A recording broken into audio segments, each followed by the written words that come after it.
Ibu dan bapak calon guru penggerak, hutan adalah salah satu tempat hidup beraneka ragam hewan dan makhluk hidup lainnya.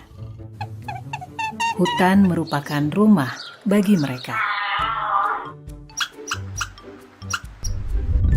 Pada suatu hari, Raja Hutan berpidato di hadapan semua hewan di hutan dan mengatakan, "Untuk menghadapi tantangan dunia baru, maka aku akan mendirikan sebuah sekolah.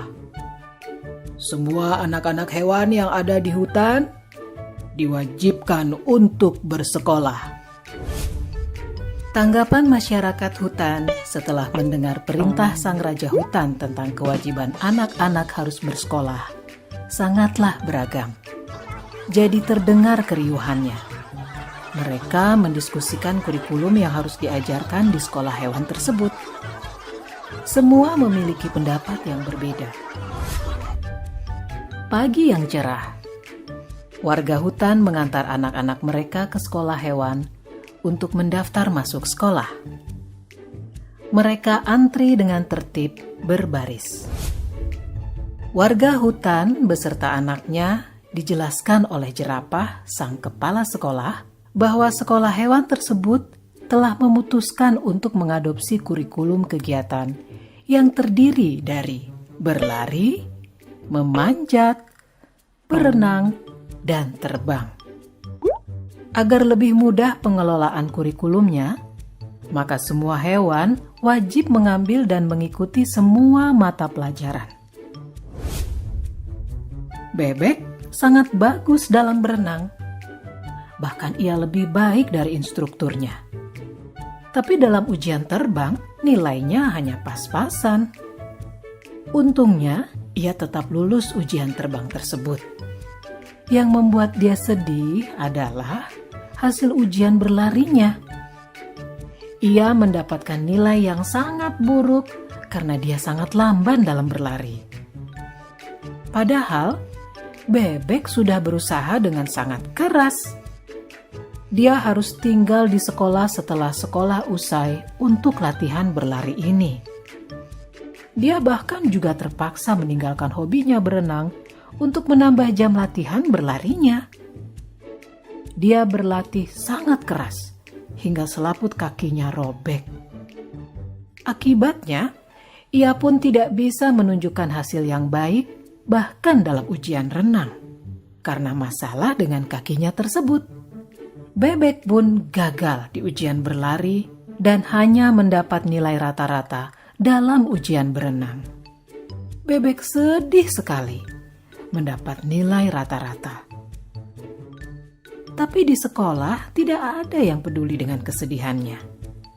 Menurut guru-gurunya, nilai rata-rata bebek sudah memenuhi kriteria ketuntasan minimal atau KKM.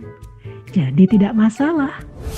Kelinci tadinya senang karena ia selalu mendapat nilai bagus di pelajaran berlari. Tapi akhir-akhir ini semangat belajarnya menurun drastis. Ia lelah karena hampir setiap hari harus mengikuti kelas remedial untuk berenang. Sementara itu, tupai adalah hewan yang sangat baik dalam memanjat pohon. Tapi saat pelajaran terbang, ia mengalami frustasi. Di kelas terbang, gurunya meminta ia terbang dari bawah ke atas dan bukan dari atas pucuk pohon ke bawah. Karena diforsir, ia kelelahan. Tupai pun mengalami kram. Akhirnya, tupai mendapat nilai C dalam memanjat dan nilai D dalam berlari. Elang di kelas dikategorikan sebagai anak bermasalah dalam disiplin, sehingga sering sekali dihukum. Di kelas memanjat, ia selalu mengalahkan semua hewan yang lain dan sampai ke pucuk pohon terlebih dahulu. Tetapi, ia bersikeras untuk naik ke atas pohon dengan menggunakan caranya sendiri. Menurut elang, yang penting adalah tujuan akhirnya. Ia akhirnya juga tidak lulus. Walaupun gurunya sudah memintanya untuk terbang dari bawah, ia tetap tidak mau mendengarkan. Psikolog sekolah mendiagnosis Elang memiliki oppositional deviant disorder, gangguan oposisi menantang. Rencana modifikasi perilaku yang ketat pun lalu dikembangkan untuk elang.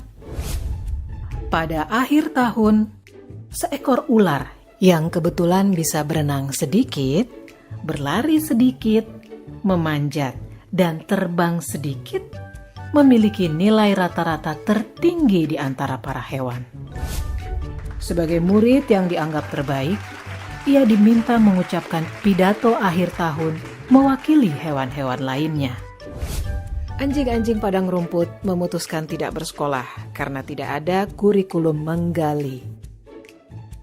Para orang tua anjing kemudian lebih memilih mengirimkan anak-anaknya untuk magang kepada musang, sambil terus mengkritisi kebijakan sekolah hewan.